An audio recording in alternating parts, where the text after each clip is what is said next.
Welcome to the Bowden Blitz ACC edition. I'm Joe Lisi, joined by former National Coach of the Year, Terry Bowden. Coach, week number 3 in the conference on the horizon. We take a look at the conference odds. Clemson and Miami still stacked 1 and 2 in the ACC entering week number 3. Give me your thoughts about the Tigers and Hurricanes heading into this weekend. Well, I think you got Clemson is a team that really needs to come around and start playing good offensive football. We've yet to see them really play like they've told us they can play and like I think we thought they could play. Miami but has a big win against Notre Dame and a good second win. And I think Miami is kind of above and beyond with their quarterback Carson Beck playing very, very well. Klubnik is not quite playing. He seems to be regressing both weeks. So we've got two teams, one moving a little up, and Clemson probably sitting there, and we're wondering what we've got. This game's going to be critical in making that decision. In games against Troy and LSU, both out-of-conference games, the offense struggled with Cade Klubnik. Just from the coaching perspective, Coach, is there a difference in the mindset once you have a conference game? And we'll break down the Clemson-Georgia Tech battle in just a little bit. But from a mindset perspective, Dabo Swinney and how this staff might approach this game against Georgia Tech, is there a different mindset once conference play comes around? Well, if we're talking about Troy, yes, because we're talking about not just a different conference, we're talking about a different level of play, one in which it's hard to convince your players the other team can play with you. They found out differently. Now, when you play LSU, and you got to remember, Dabo, even when he played football, he played at Alabama. He knows how big that game is for a guy that wants his team to play for the national championship, and he's known all along how big that game was. So they took that game very seriously. We should have seen the very best they could be athletically and mentally for that game. So I think that's why there's some uncertainty, because we haven't seen them play their best against a very, very good opponent and one they were supposed to beat handily. And when you look at Miami, 2-0 overall, they get the top 10 win over Notre Dame, and then they face Bethune-Cookman, dominate that matchup, weren't really challenged in any capacity, especially in the second half of that battle. Now they face a red-hot USF team, a team playing a little bit with house money. What can Mario Cristobal and the staff do from the coaching perspective so that Miami potentially doesn't overlook USF the way Florida did last week? Well, a couple things. One, just show them the video. Show them playing Florida, and everybody knows the talent Florida has and the way they ended their season last year. Show them beating Boise State that were in the playoffs last year. That's all you need to do. And if you remember last year, although Miami beat USF by a large score, it was tied at halftime. USF was giving them a heck of a ball game until Miami pulled away. So you don't have to create a different opinion of USF that they might have. USF has earned their respect, and I tell you right now, as much as riding on all the games, if Miami can't get up for this game, they don't get up because, again, a lot of these players at USF are from Florida. They would have played high school ball against many of the players from Miami. They know each other. This is a big game, and by USF being 2-0, they're a top 25 team. They beat the University of Florida. Miami knows how important it is. If Miami or Clemson drop their games this weekend, I guess the one team to potentially step up and make a statement or challenge and move in the conference odds is potentially Florida State and Louisville. They have the best odds right now behind Clemson and Miami right now, and you see Georgia Tech there sitting at plus 650. If Georgia Tech strikes the upset over Clemson, clearly they could be right there with Miami at plus 250. But Florida State now has closed the gap. Have you seen enough from Mike Norvell and the Seminoles through 2 weeks that suggest they could potentially challenge for an ACC championship? No, I think you got to see it. We're way too early in the season. There's such a big, drastic change in Florida State now and the way they ended their season last year. We've got to see a little bit more. My whole thought there is once the conference starts to get a feel for Gus Malzahn's offense and that quarterback running that offense, are they going to make their adjustments? You know, he was 1-8 in his last 9 games at UCF last year running the same offense. So I think right now we've got to see a little bit more. Things are looking pretty good for FSU. I think they're getting a lot of attention because of how well they played. And And, of course, they dominated their second game, as they should have as well. But it's interesting to see they've got to play a little bit further and more games. Georgia Tech could answer a lot of questions this Saturday. They can, and we'll dive into that game a little bit later in the show. And to your point about Florida State, they get the week 1 upset over Alabama. The potential to come out flat last week didn't happen. Thomas Castellanos and that offense picked up from where they left off in the fourth quarter against the Crimson Tide and put up basically 70 points on an FCS opponent. If they start to play like that throughout conference play, Florida State's going to be there from the odds perspective. The other team that had a lackluster performance or sort of didn't live up to expectations was SMU. They were a 2.5-point home favorite over Baylor. They lost the game outright. It was an out-of-conference game, but just from a mindset perspective, can SMU step up the way they did last year and maybe challenge the likes of Miami and Clemson? Yeah, they showed everything that we thought they would have. They scored. They were up 14 points with 5.5 minutes left against a Baylor team that I thought was almost beating Auburn, that I think is going to be a contender in their conference. They lose the game on the last play in the Baylor game in overtime against Baylor. So I don't know that we've seen that they're any less. They obviously got to play a little better defense, but they have the offensive power and the strength to get themselves back in the hunt. So again, that was a loss. They let that one get away. If they beat Baylor on the overtime, it's a whole different ballgame. We're talking a whole lot different about SMU in that way. They beat Baylor. They showed us what they've got. And so a lot of games to be played, but they let that one slip away. They look like a pretty good team, but let's remember Baylor could be a very good team in the Big 12. Exactly, and we'll see what SMU does. They do have an out-of-conference game this coming weekend against Missouri State. They should win that ball game handily, see if they could step up through conference play the rest of the way. The other team that got off the schneid was Bill Belichick and the North Carolina Tar Heels. They were a 13.5-point road favorite. They knock off Charlotte. They win that game 20-3. You and I have discussed that, this is right now an opportunity to build your resume if you're Bill Belichick. Find the players that fit the scheme, find the players that don't fit the scheme. They could potentially go on a 2 or a 3 game winning streak before Dabo and the Clemson Tigers come to town. What do you want to see out of North Carolina, not just this coming weekend, but over the next couple of weeks to develop to potentially challenge in the conference? Well, we've seen 70 new players, all new coaching staff, all new system. Of all the teams in the conference, they should get better week to week. Now, I can count 4, maybe 5 wins on their schedule, but against Charlotte, a very average group of 6 team, I don't think they look that good. I don't think, other than winning a game they had to win and should have won, I haven't seen enough to see if they're going to make that stride. They've got a long way to go. I'm not looking for North Carolina to totally turn that program around this year.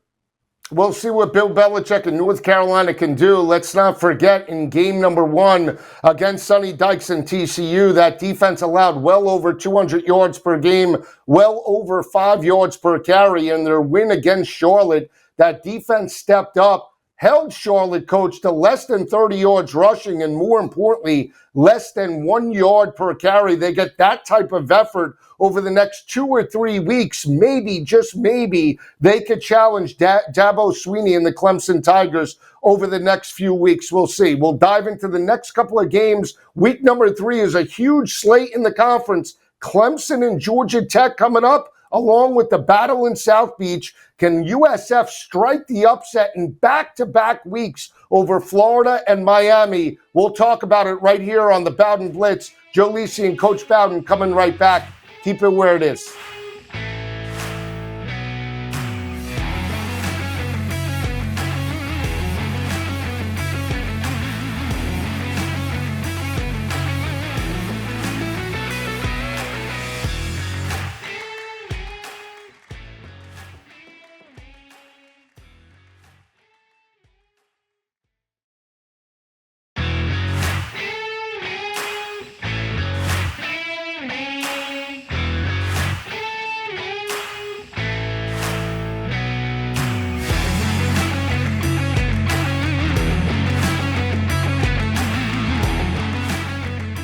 Back on the Bowden Blitz, Joe Lisi and Coach Bowden breaking down week number 3 in the ACC. All eyes will be in Atlanta. Clemson travels on the road. They're a 3.5-point road favorite over the Yellow Jackets. There's been some injury concerns, Coach, regarding Georgia Tech quarterback Haynes King. From the reports that we have, he's been practicing all week. But how do you see this game playing out with or without Haynes King? That could be a huge detriment to the Georgia Tech offense. Yeah, I'm keeping my money in the pocket if he's not playing. And right now, they don't have to say whether he's even going to be available till 90 minutes before the game. But all the word out on the street is that he practiced and he'll be ready to go.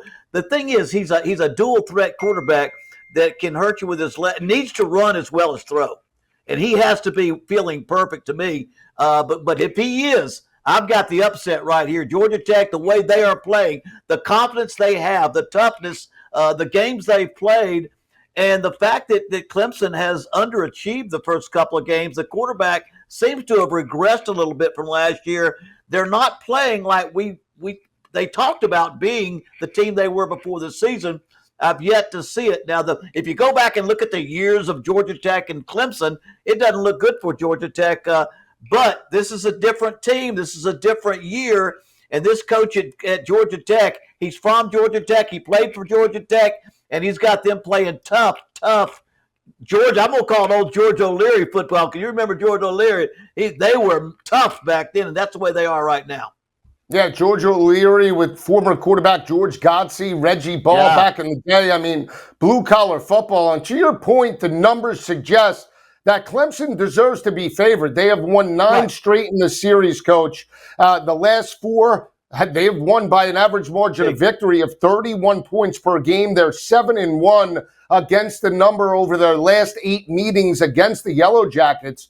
But you're right. You know, this offense for Georgia Tech is more balanced and more complete with Haynes King at the helm. They're averaging 547 total yards of offense, 247 on the ground and 300 through the air. And when you look at Clemson's offense right now in back-to-back games against LSU and Troy, very inconsistent with the rushing attack. Tigers are only averaging 75 rushing yards per game and only 213 through the air with Cade Klubnik. They're going to need a much better effort on the road in Atlanta. Yeah, and I think we're going to see if the players will rise up to the level of talent that Coach Sweeney says they have, or that he's been trying to convince them they're at that national championship level. And I'm sorry, I was there a couple of years as an analyst in 19 and 20, and the talent level was off the charts. I mean, they didn't win it; they were runners-up for the national championship. But Trevor Lawrence and Travis Etienne and a bunch of others were outstanding. Right now, I'm just not sure, but I am sure of the way Georgia Tech is playing and the confidence they have. And I think in Georgia Tech, you throw that history behind, throw that away. In my mind, how are they playing now? They have a huge confidence level, and I think I take the money line. I think they're going to beat them head up. I do as well. I think the line suggests Georgia Tech's going to be in this line. Now, the last time that Clemson played in Atlanta in Bobby Dodd Stadium happened to be back in Trevor Lawrence back in 2020. The Georgia Tech Yellow Jackets lost that game 73-7. So they remember that. And that I expect the fan base to be up for this matchup. We'll see how it plays out. Coach and I both like Georgia Tech in this battle. We'll turn our attention to the battle in South Beach. USF strikes the upset last week against DJ Lagway in Florida. They were a 17-point underdog, won the ball game outright, 18-16. They're only 1-6 all-time against Miami. Miami dominated this game in the second half last year by Cam Ward. They're catching 16.5 points right now. Can USF pull off the impossible in back-to-back weeks, Coach? I don't think they're going to pull off the impossible, because I think by that you mean, will they win the game? That's 16.5 points, though. I'm taking the 16.5 because I do believe they're going to make it closer than that. They have one of the best quarterbacks that nobody's ever heard of in Bowden Brown. He does a great job, dual threat.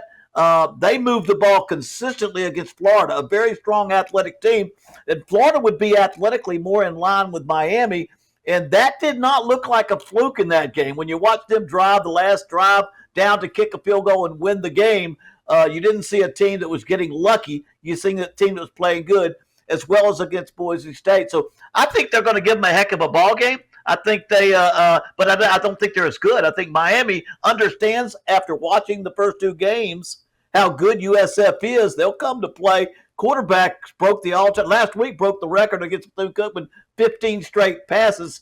I think he broke the record that Vinny Testaverde had there for consecutive completions. But I do see Miami winning, and I'll say comfortably. But 16, I like USF to make it closer than the line.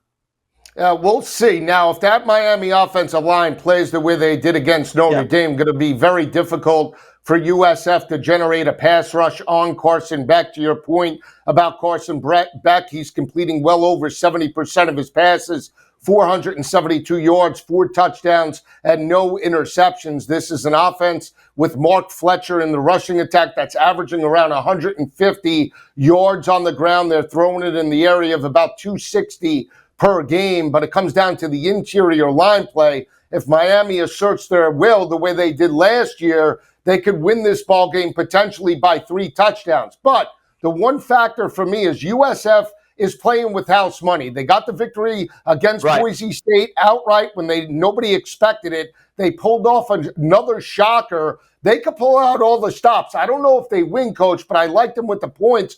Not only that, but their defense has been very opportunistic. +4 in turnover margin.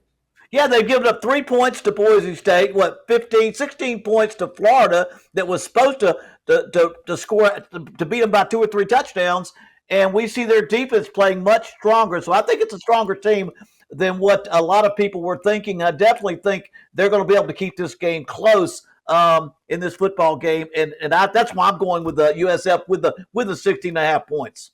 Keep an eye out for Malachi Toney and C.J. Daniels from Miami. Both of those wide receivers have combined for 4 touchdowns, over 20 receptions, and 280-plus yards. If Carson Beck has a big day, Toney and potentially C.J. Daniels can step up. When we come back, we'll look at the other games in the ACC. Joe Lisi and Terry Bowden coming right back on the Bowden Blitz.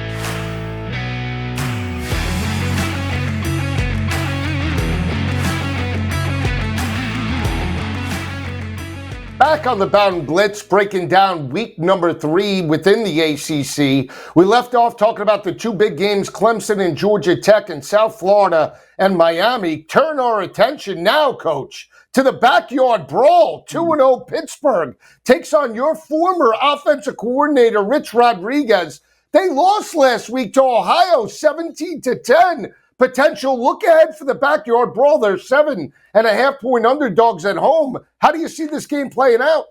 Well, they didn't run the ball well, and they haven't run the ball well. And with Rich Rodriguez, if you don't run the ball well, you can't run that offense. And so this is now I coached there. I played there. My dad was the head coach there. If you ever had to pick an upset type of rivalry, this has always been one.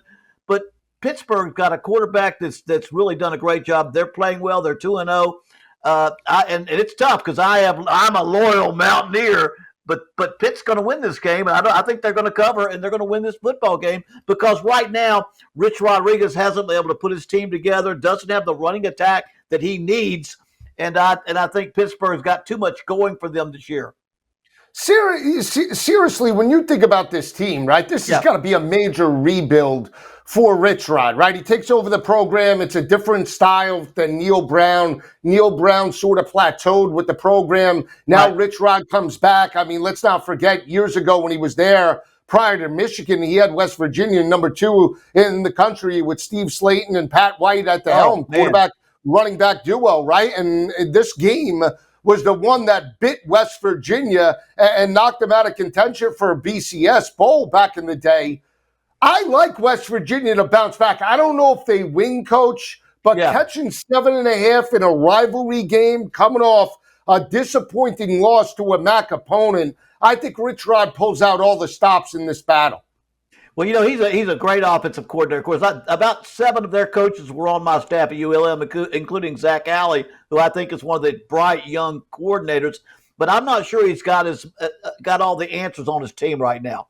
I think if he had all the pieces in place, all the players in place, he could beat Pittsburgh. But I think right now they've still got some answers. They've got some questions they've got to solve. The answers aren't on that roster right now. And Eli Holstein has he's proven himself to me to be one of the top quarterbacks in the country that nobody really talks about much, but he's a heck of a quarterback. And so I think they'll come in there, and it's a rivalry. They'll both be ready to play this game. But I think Rodriguez Rich is a little bit bootstrapped by the talent level, especially his running game right now. I'll say this about Pittsburgh. Let's not forget they were undefeated last year before they went on the road to SMU. They lost that game. The wheels came off the wagon. They lost 6 straight down the stretch, and that's why they limped to a basically 500 record. If they could start fast, get this victory, they could be another dark horse. So let's not forget they were in the area of about 45-1 to start the year to potentially challenge for an ACC championship. I've seen enough from Eli Holstein as well last year where he had about 15 touchdowns, 2 interceptions in the first 7 or 8 games of the regular season, where you say if he gets hot, he's potentially a quarterback that can lead this team to an ACC title. Well, that's why I've kind of got Pittsburgh winning this game by a touchdown, just because of him and his ability that he showed us last year. And again, give me Rich Rodriguez with a dual threat quarterback like he needs, and a couple of running backs, and it's a different story. But right now, I don't think they've got the people in place yet, and I think Pittsburgh does.